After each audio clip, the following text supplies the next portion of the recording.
Welcome, welcome. Theosis Day to every single one of you tuning in and watching us today. Welcome to Lead with Intention, where every single week I, your host, Coach Ambereen, shows up here ready to serve you.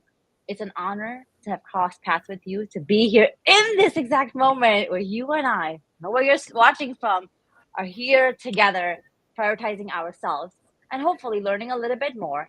As my intention is to give this community you know, um, the ability to learn, grow, and apply something to better their own lives. As always, your time is the most valuable commodity, and you're giving that to me today. And I'm excited. I'm excited for what's coming up. This woman is amazing. But before we do that, welcome to Spanglish World Network and Zingo TV, channels 250 and 251. Remember to download the Zingo TV app on your respective app stores iOS, Android, the whole Chromecast device lineup, Amazon lineup, Fire Stick lineup, any smart TV 2016 on forward, and our app is completely free.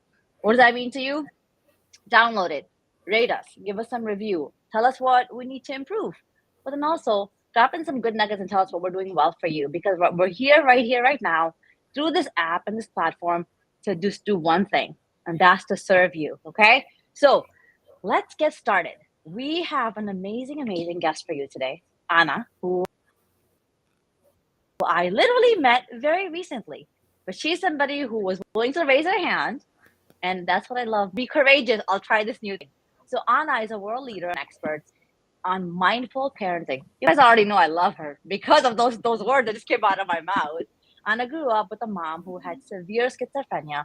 As a teenager, she began to feel empty and lonely. And what that led to was depression and even some um, some concerns and some issues with eating disorder. Okay.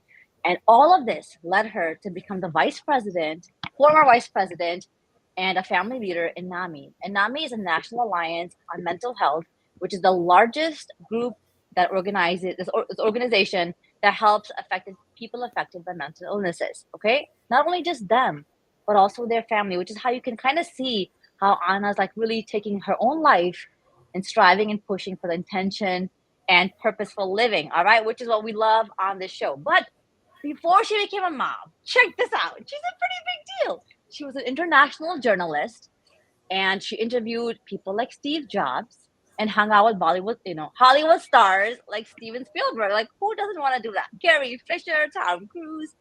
Off after she became a mom. Really want you guys to listen to this one. You're hanging out with the top and the coolest people in Hollywood. But when she became a mom, she found a power within herself that she just unleashed. Something wanted to come out. And I think that's when she became really obsessed with parenting and becoming an amazing orchestra conductor, is what she calls it, which I love.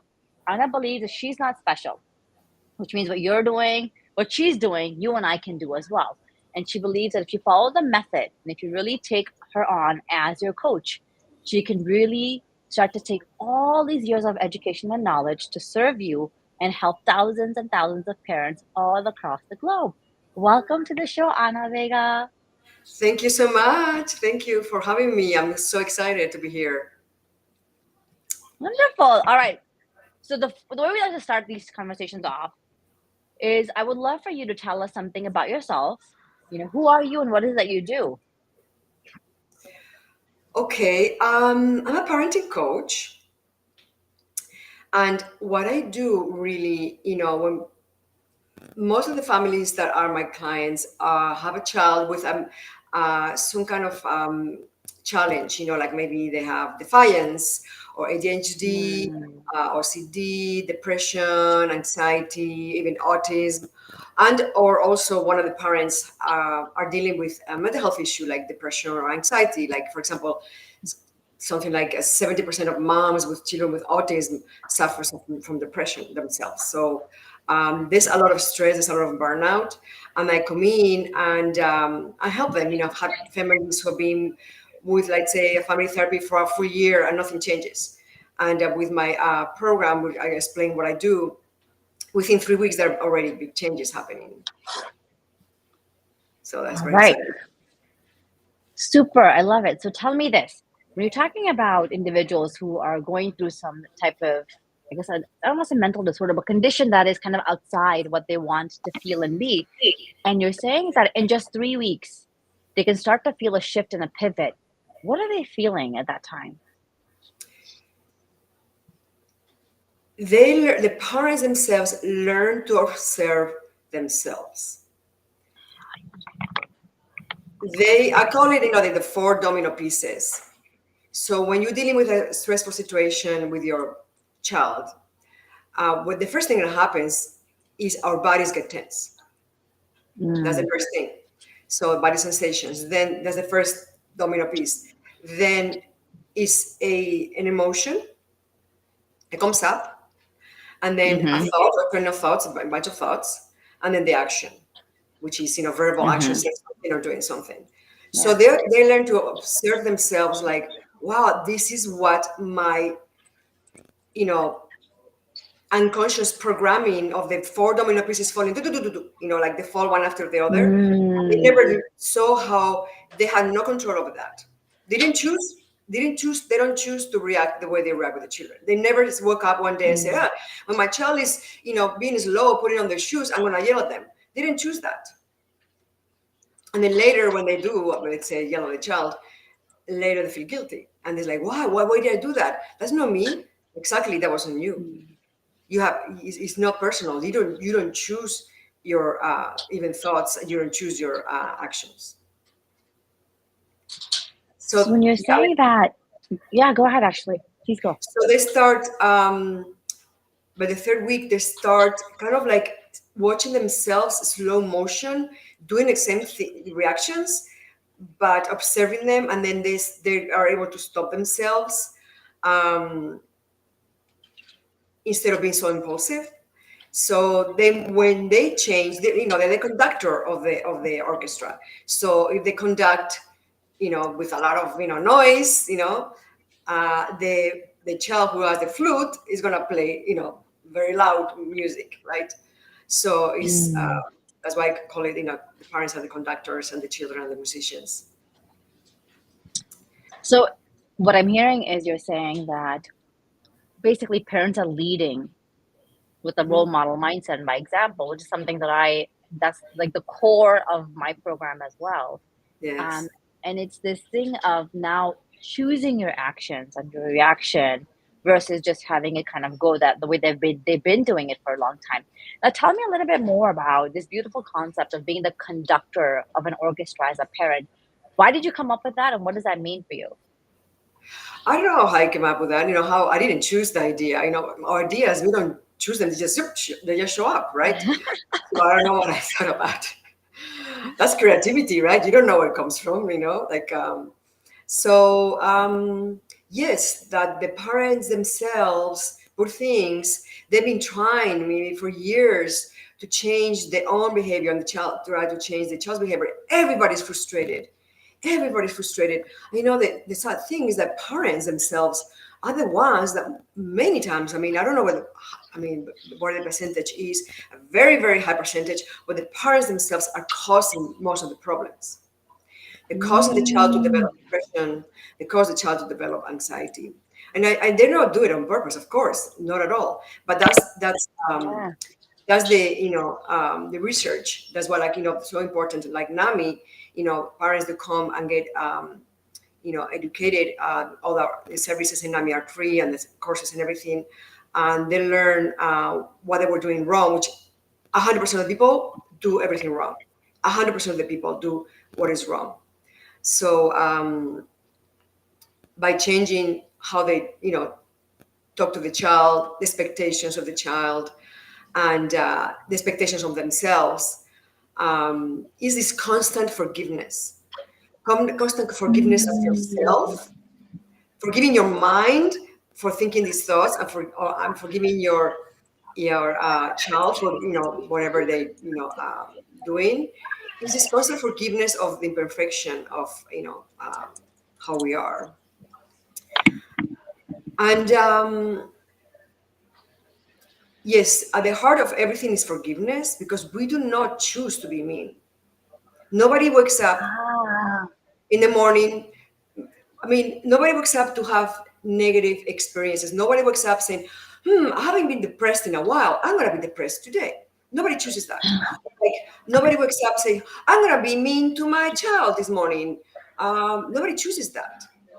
So you realize that our thoughts are not, even our emotions are not, they're not chosen. They're impersonal. They're actually psychophysiological processes of the brain. Does it make sense? Tell me more a little bit about that, because for every single one of you who's watching and tuned in and really are trying to explore this whole concept of parenting, Yes. I think it would be great to really understand what do you mean by that? Okay, this is based on Buddhism. Buddha was a neuroscientist, but that's what he was, and he figured out how our minds work and how the thoughts come and go, and we attach to the thoughts. Let's say mm, because of your childhood, like in my case, for example, um, I learned my mind learned my system learned that for me it was better to survive in an environment if I had certain thoughts. Let's say because my mom has severe schizophrenia, but also she was very violent, and she wasn't violent because of the illnesses, because she learned that that's how you live life, right? And like people who come from violent Mm, environments, they're violent themselves. So it wasn't because of her mental illness, but anyway.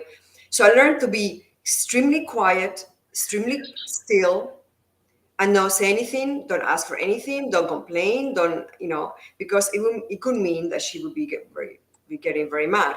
So my system mm. taught me in order to survive to stay quiet, and eventually became people pleasing, right?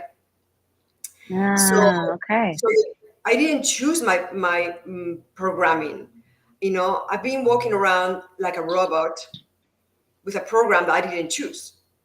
And the program I'm Okay. talking about is these psychophysiological processes, that have been designed in my mind in order to survive. When I was a child, and any Mm-hmm. animal or plant, they adapt to the environment, right? So that's you adapted to that, and then your whole life you have that program in you, and then you don't choose the kind of thoughts you think about yourself, the image you have of yourself, and how you react to things.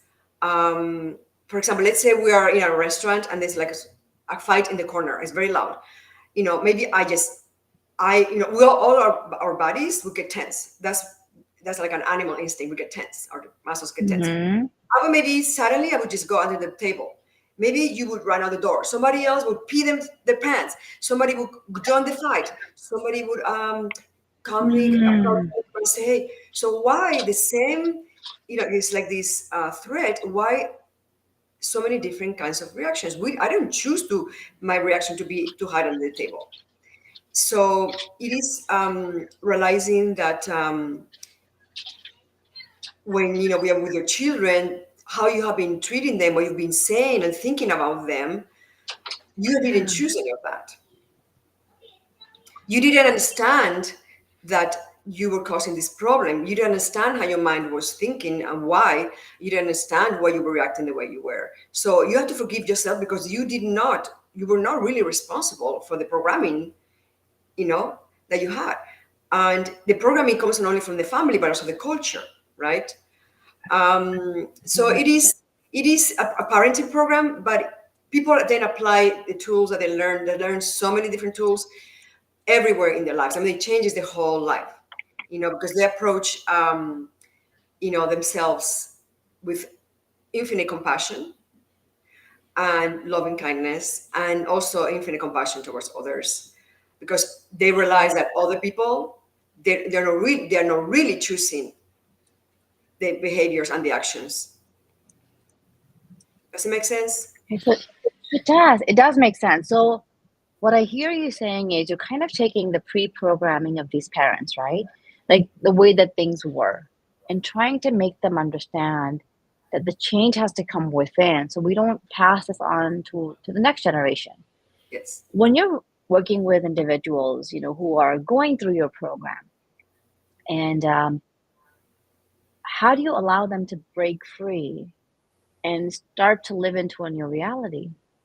They do it organically because of certain visualizations. We do some like rehearsals, some meditations of observation, and then the other different kinds of meditations that we do, very important meditations that, for example, one of the meditations we do, they say that the most important part of the program was forgiveness meditation that I do, which is, situations of the past that they didn't really hadn't really healed from.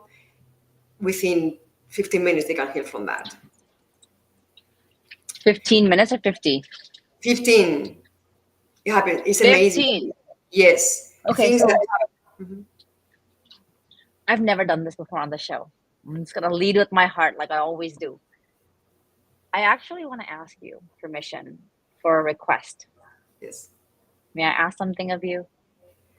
Well, you can ask, and let's see what the answer is. Yeah. Is it possible for us to experience just a snippet, maybe a 2 minute of this forgiveness meditation? Because I really think the audience members that are listening Okay. could see what you're offering and then lean on you to say, can you, like, that 2 minutes felt so amazing, Anna. I really want to launch into your program. I want to forgive myself and everyone in my past to move on to a better future. What do you say to that? Yes, we can do that, of course. But let me start with the introduction. Like, let's say, let me ask you: have you ever hurt yourself with your thoughts, Oh, yeah. with decisions? Okay, many times. How many times? Yeah, but now it's, as of recent, it's becoming less and less. But before, But you like, have hurt all yourself the in the past with your thoughts or with decisions you've made, right? How many hmm times have you hurt others? A few. I would say a lot less than myself. Few Okay, but you times. have hurt others. Yes, Okay. of course, you're human. You gotta hurt them. Yes. Yeah. So by you understanding that you are behind everything, you are love. Mm. So when you were hurting yourself, you were not doing it in purpose. You were like being pulled by these, you know, subconscious, tendencies, action tendencies. So Mm. by understanding that, you can forgive yourself, and then you can forgive yourself for hurting others. So let's do like this is not how normally I do it, but let's do just because you asked for 2 minutes. I'm gonna just do like a little taste, but it's not really how it works. Okay. Yeah. Okay. So we can do the meditation. We can close our eyes and relax the whole bodies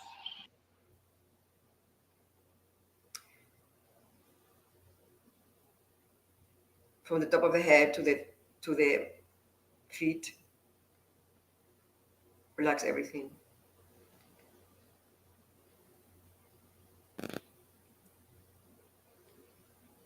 I forgive myself for not understanding. I forgive myself for hurting myself. I just did not understand. I did not understand that I was caught in my unwholesome emotions. I didn't know I was causing this problem.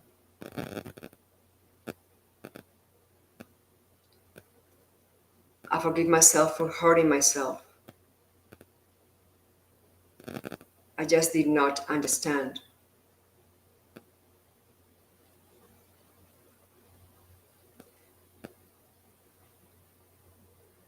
I forgive myself for hurting others. You can think of a specific person, maybe. I forgive myself for hurting this person. I just did not understand. I did not understand that I was caught up in my unwholesome emotion.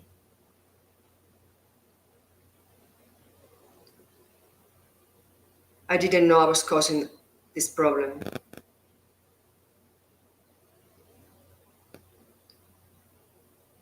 I just did not understand. And you can think of someone who has hurt you in the past. I forgive you for hurting me.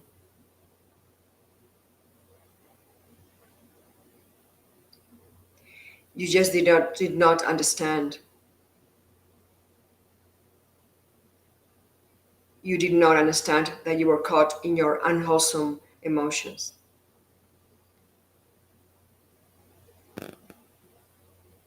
You didn't know you were causing this problem.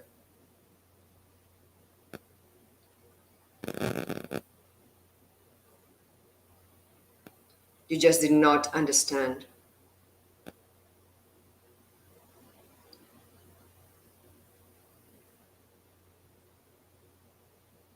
Okay.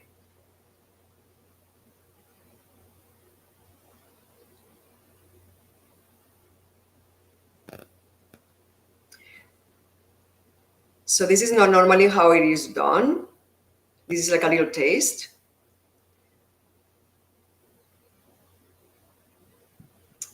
Thank you for allowing us to taste it. And not only just me, but every single one of you who is listening. I really hope that that small, 2 minutes was something you felt, something that you can use. But more importantly, Anna, how can people reach out to you? Where can they find you in the work that you're doing to really bring back peace, harmony, love, compassion, and forgiveness into our own lives? The future generations don't have to suffer the way that we did. Sure. I share now, but I have to say, if we have resentment towards ourselves, resentment toward others, guilt, hate, anything, if we keep that and don't heal from that, we suffer. We still suffer. And we still, that suffering turns into tension in the body, actually. And then we are not able to see ourselves and others with compassion. So that's why it's so deep. The healing is so deep that then you don't have to really. I mean, they all have some tools, to use with your child, but help to motivate your children to do, the homework and things like that, right? Practical things. But what parents they communicate emotionally more than verbally. I mean, like hear the emotion behind your words, behind your body language. That's what they really are hearing. So if you have a lot of tension because of resentment or guilt, that energy is within you. So whatever you communicate with your children, even if you try to be super patient or compassionate, you still have that energy of resentment within you. That is somehow is communicated to everybody. So yeah, people can find me. There are different ways to do it. One is my website is Anna with one N, and then my last name Vega, Vega. So it's Anna Vega .co. No .com, but co. Anna Vega .co. Or also on LinkedIn, you can look for Anna Vega and write, let's say, parental burnout, or look Anna Vega Los Angeles coach, let's say. If you can find me that way. And and then you can, we can have a conversation. I have complimentary, discovery calls, and I can see what's going on and see if I can help you or not. And we just have a conversation about it. Yeah, so folks, AnnaVega.co is where you can go, or LinkedIn Anna Vega, parental burnout, and she's in Los Angeles. So I think it's like the work that you're doing, I think is so required. It's so beautiful, because if we can't let go of our past, we keep serving up our loved ones, the people that matter to us the most, with the exact same toxicity, with the exact same energy, and it doesn't serve anyone. However, I really encourage um, parents to reach out to Anna, and just all you've got. Like honestly, I tell the people that are, my clients as well. I'm like, just book a call. It's complimentary. See if I'm your person. See if Anna's your person. See if the calmness, the peace, the compassion, and the knowledge that she's sharing with you is something that'll benefit you. Worst comes to worst, you'll come out with four things on how to do something a little bit better, right? Or come out with like these aha moments or these insights to say, "Oh wow, this really does need to happen in my life." Now I know it's like a seed is planted, and when the time is right, it'll just come to fruition. So Yes. give yourself that grace, give yourself that gift. Really reach out to Anna, book that complimentary call, and see where life takes you. Um, yeah, I mean, I'm excited. So now answer this question for me: what does lead with intentions or intentional living mean for you, Anna?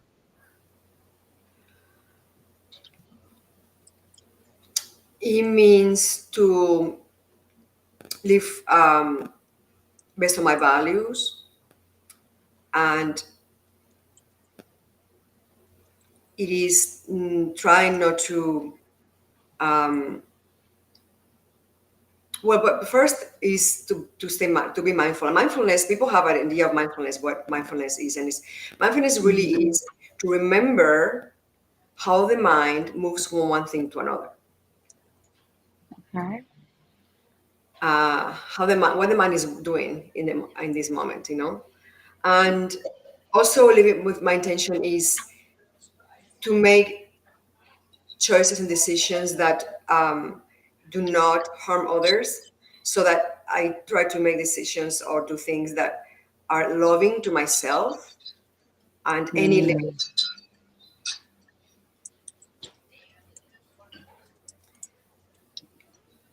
yeah. Oh, bless you. Please keep going. I had to sneeze. Okay, go ahead. Yes. Yes, because it's something interesting that whenever you know how people maybe they judge somebody, oh, this person did this, or they parked this way, or this person did. When we're judging others, we're teaching our brain to judge people. But you know what? We are people too. So the brain doesn't know the difference between those people and these people. I mean, that person, this person. Mm-hmm. So um, the more you're able to think of others with understanding and compassion, the more then you can do that with yourself, and you don't have to torture yourself with judgment or impatience or expectations, and just accept um, yourself and forgive yourself for any mistakes. Even when you're judging someone, forgive yourself for judging someone. When you judge yourself, forgive yourself for judging yourself. It's constant forgiveness. It is. I think it's beautiful that you're saying that. When before our bedtime, before the little humans actually, go off to sleep and rest and rejuvenate. A part of our prayer is, I forgive those who have hurt me today, and I ask you to forgive me for my shortcomings. And then we kind of name, categories, and then at the end of it, we say, um, and most importantly, I forgive myself. Mhm. And I love that you're talking about, the judgments that we have and the way that we perceive other people often comes from, I think, the lack within ourselves, because those I've noticed that judge others really judge themselves as well. They don't have that self love and that compassion. So we're talking about being mindful, and let's say somebody starts to see, and they're mindful that their body's getting tense, and then their emotions are surfacing, and their thoughts are appearing. Now, what action can they take to change what they're feeling to be more Okay. mindful of what they want to do? Okay. So when we are angry, let's say, or tense, it's all chemistry, right? So all that, cortisol and all of those, not yummy chemicals. So when you're tense, the not yummy chemicals are all over the place, right? So one thing is to recognize that is going on, embrace it, not try to suppress it or judge it or anything. It's like, oh, this is what's happening right now, and then release it, and then you relax, and then to bring a wholesome emotion, it's simply to smile. This is based on science. Because when you smile, they say it's like eating 1,000 bars of chocolate. What happens in your brain when you smile is serotonin, dopamine, norepinephrine, everything good. That's what happens. And this is smiling meditation. If you decide, I'm going to smile all day long, you will see how crazy it is, how, you know, happy you are. Like you see the colors, you're in a good mood, you don't have bad thoughts, I mean, it's like you want like a happy pill. You just have to smile all day long. It's like smiling meditation. You could do that, and so it's playing within, neurobiology too, it's part of it too, because it's like if you are in a bad mood and you say, well, I shouldn't be in a bad mood, but the bad mood was created by bad chemistry, let's say. Well, how do you create good chemistry to have good thoughts? You just play with the chemistry. That's all you do, you know Yes, because like when someone is like, let's say, very sad or depressed, the last thing they want to do is smile and laugh, right? Yeah. Leave me alone, I want to be here, all, which it makes sense. But if you, that's the last thing people want to do, smile and laugh. So what's the first thing you should do? Smile and laugh. Put on a comedy. You know, my point is that you can rewire your mind, your brain, by changing every time you have you're down or whatever. You can get out of it, and then becomes automatic later. Like you train. It's like a training a dog, right? Like like with anything. So, and then our children, they of course, they watch like hawks. So if they how something interesting, when you watch someone criticizing somebody else or judging somebody else, let's say you're on the road and you say, oh, that driver, whatever, for that person, it is almost the same as if you're judging them. And so that creates a stress, and maybe you're judging people because the more stressed out we are, the more we judge people. The more stressed out tension we have, the more our mind is a judgmental mind. And the stress is contagious. It's super contagious. I call it secondhand stress. How if a friend calls you and they say, "Oh, this happened, and you're like, suddenly you're like stressed out, right? So, and we communicate stress to our children through four things. It's like the tone of voice, how we look at them, our body language, and our touch. So they, even if you try to fake, that you're, fake it, you're not stressed out, they still feel that you're stressed out. Even babies, it's amazing. They've done studies with babies. Babies can feel when the mom or the father is stressed out when they hold them. They can just feel it. It's incredible. So yeah, you're the conductor completely of the orchestra. Even if you try to fake to play a nice slow song, they still feel you're like. Oh, I mean, I think there's so many nuggets that you're dropping, and I pray for every single one of you who's tuned in thus far and listening and watching and observing and noticing. You know, I think as parents, we don't really realize how much of our stress we give off to our kids. Yes. And sometimes we may catch in our tone of our voice. Sometimes I would say hardly. We notice in the way that we look at them, but Yes. they know you're looking at them differently. And what you said is that body language is such a great communicator, because we know, from research, that 70% of our communication is through our body language. So ain't nobody listening to you. I tell people all the time, like, nobody's listening to you. They're just watching you. And the So tone like, of voice. Yeah, the tone of and the voice tone, too. yeah, the tone of voice, right? And then that touch, it's so brilliant, how when I look back in my own life, my second is very it was like an energy sponge, and he would know how to be, and he even know even when to smile in front of who, depending on the energy that he felt, because he could feel that touch.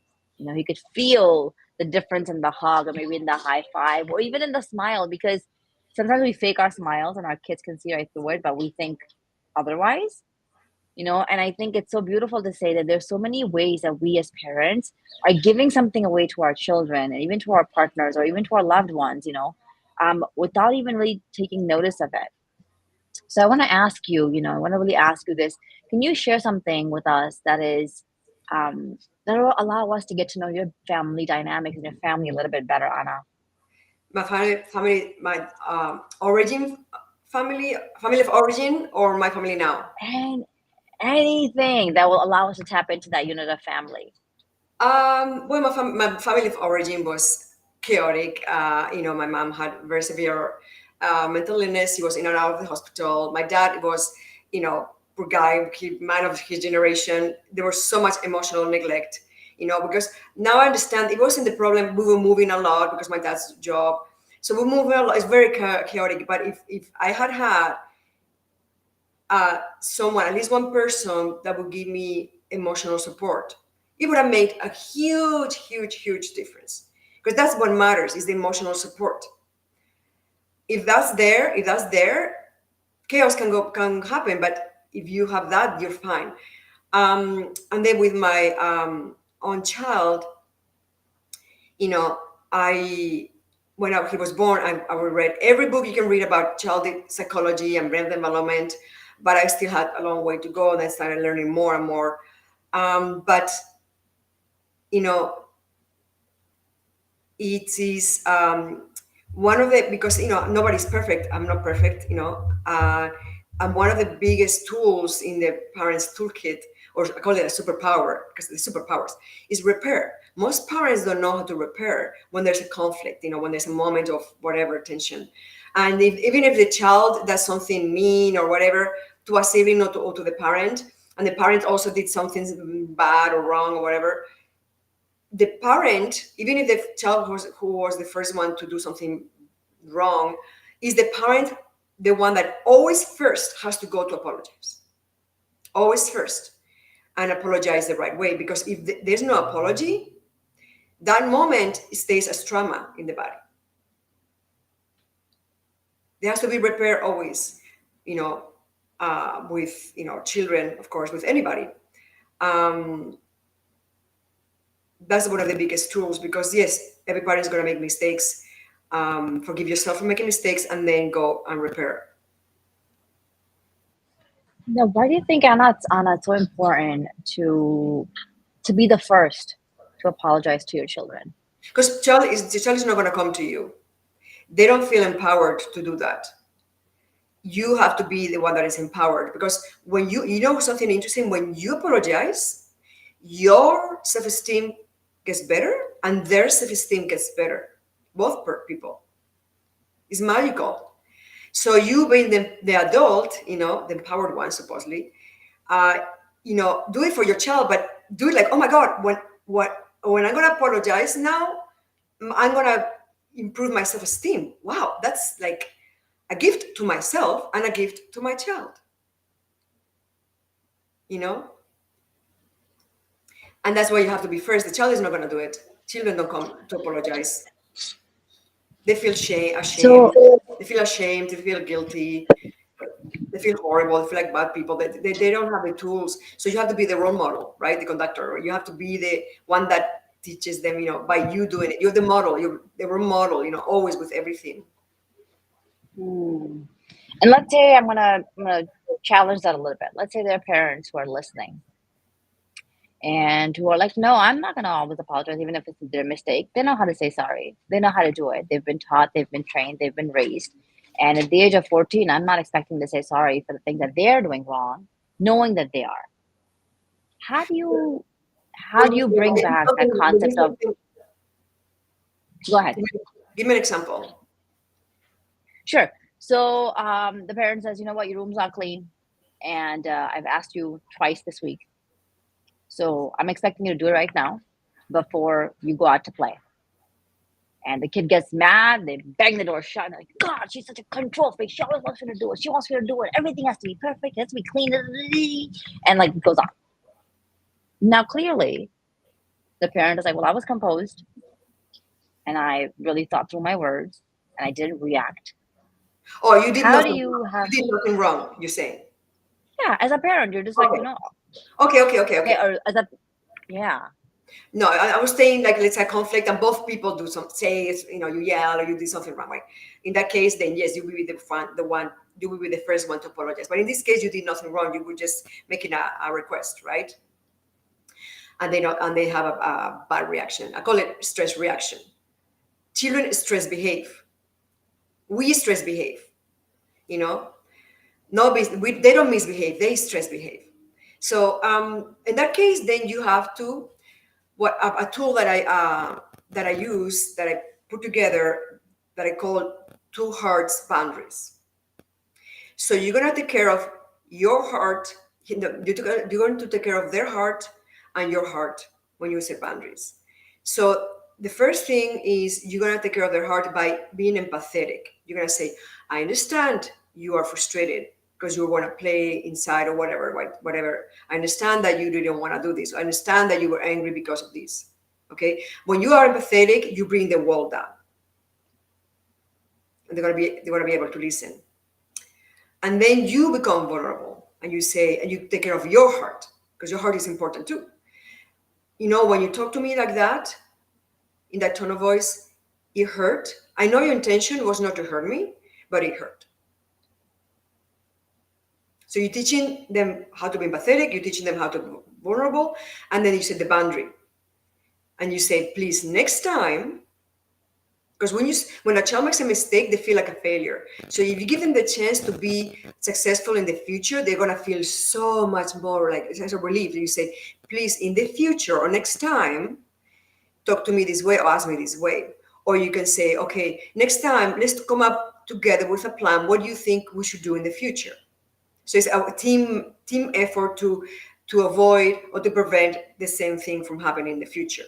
So there's no confrontation whatsoever. There's empathy, there's vulnerability, and there's like team effort or like a request of please next time do this. Does it make sense? That it does because I'm doing something right. Yeah. good. I think that's brilliant. I think it is true. I think a lot of times as parents, and my kids start to say, "Oh my God!" Like, in all honesty, I'm not an emotional person, right? But what I do is I tap into my emotions when I'm feeling them, and I do communicate them to my kids now, which is a shift for them because they haven't seen mom being like this most of their life. And it's because I want to normalize everything that we feel. Like I'll say to my kid, right now, I'm so angry with you right now. You have no idea the thoughts in my mind. And believe me, you don't want to know. However, I'm going to expect that we talk about this when you're a little bit more calm. So let me know when that is. Right? And I think for me, it is true. And, like saying that next time I would like for you to ... And then I actually go back and I go a step further and I say, is that possible? And they might say yes, then great. That's kind of a something that's said. If they say no, I'll be like, okay, like let's come up with something. Tell me what you think would help in that situation. But mine, just need you to leave me alone when I'm hot headed. Okay, so how would I know? And then usually, like in our house, we have like signals for things, like whatever it is, like if they're like this, like a peace sign or something, and then I'm like, oh, okay, like I know not to bother you right now. Or if it's like a thumbs down, like no goes on, I don't go here. So I think it's so beautiful to be able to not only articulate the challenges and the emotions that we have, because it is right. As parents, I think we hide our own or we think we're hiding our emotions from our kids, but in reality, we're just like spitting it all out through this energy. However, when we say to them, I'm frustrated, I'm angry, I'm sad, I'm disappointed, in a kind, respectful, compassionate, loving manner, then we tell them that, yeah, you're human. And when you feel bad for spilling like my daughter today, she literally had a whole thing with like, Mama, you're going to be mad at me. I'm already late. You're going to be mad at me. And I was like, Papa, what is it? No, you're going to be mad at me. You're even more mad at me. I'm like, I'm not mad at you. What is it? She goes, and then she's like this whole facade in her head. And I said, Baba, you're going to make me mad by not telling me. How can I help you? What's going on? She goes, I washed the shoelaces but I didn't put them on my shoe. We're gonna be even later. And I said, okay, well, we're about to miss the bus. I'll just drive you to school. But you gotta communicate that with me. And she said sorry to me like 6 times. And I was like, for what? And I said, what? And I said to her, she goes, no, I forgot, I failed. And I was like, great, welcome to being human.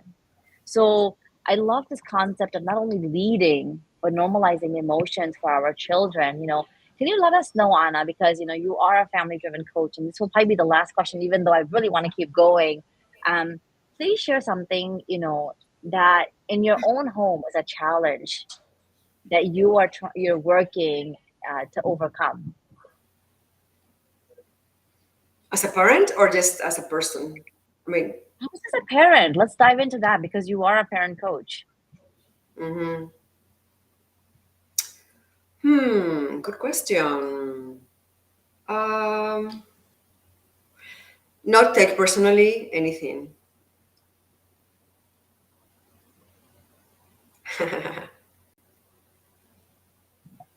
That's why then you don't get mad. If you don't take anything personal, then you cannot get mad.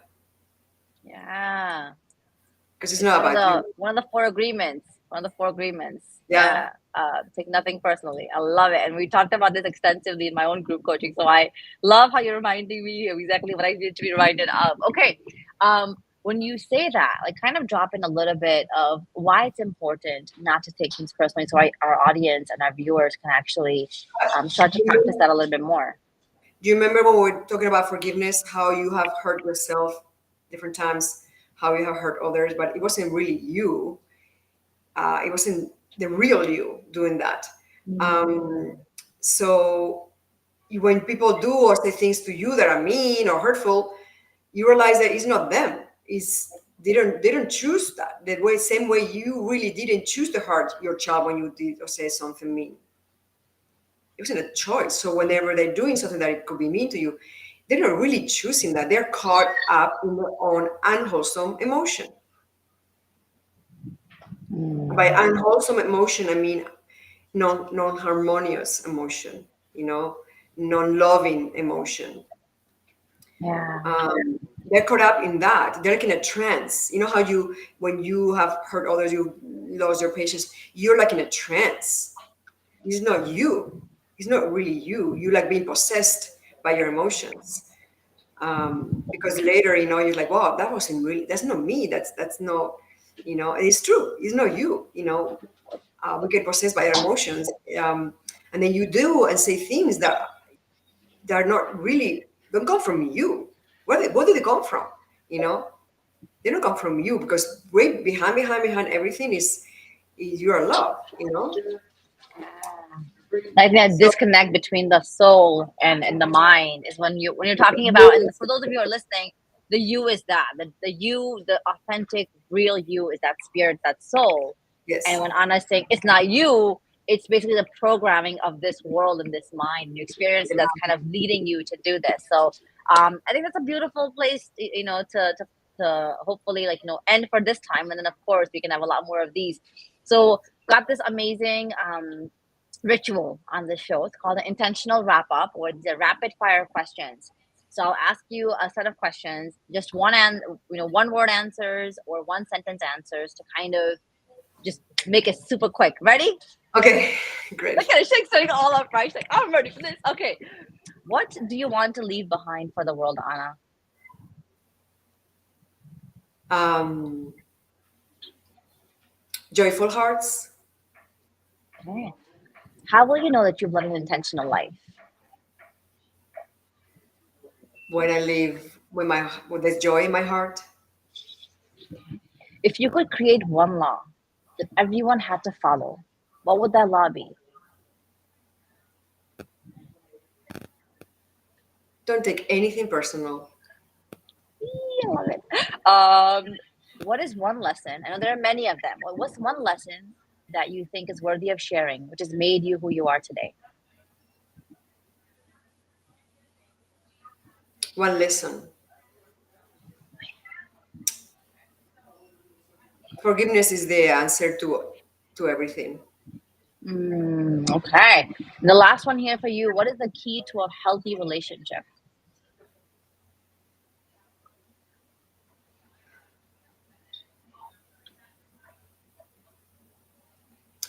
forgive yourself, forgive the other person. All right. Well, thank you so very much, Anna, for being here, tuned in with us. And I really pray that every single one of you who's watching has learned something, has found a moment and an action that you can take in this conversation to better your own life. That way you can start to impact all the people around you even more positively. As always, it is Ana Vega, VEGA.co, where you can reach her. You can also reach out to her on LinkedIn and book that free discovery call or for that free conversation just to see where you're at in your life. But thank you so very much, Ana, for this pleasure and for this honor. It was wonderful to have you. Thank you. I enjoyed it so much, much more than I imagined. It was great. It was, I love you're it. amazing. Okay. For every single one of you, this show can be heard on Spanglish Radio Network. Please check out spanglishworld.ca for all the news and the programmings. As we close today, my prayer is that this show will embark us on a transformative path to be in gratitude for all the blessings that we have, accept the unfoldings of life, and commit to values and dreams which will allow us to tap into our own greatness. As I have Tawakal, which means faith, in every single one of us. When we unleash our authenticity, we start to live intentionally. Remember, there's only one of you. Live a life by design and design it with excellence. Spanglish World, watch it, hear it, read it, download it. Most importantly, live into it with intention to better serve yourself. Thank you much, folks. Until next week. Bye.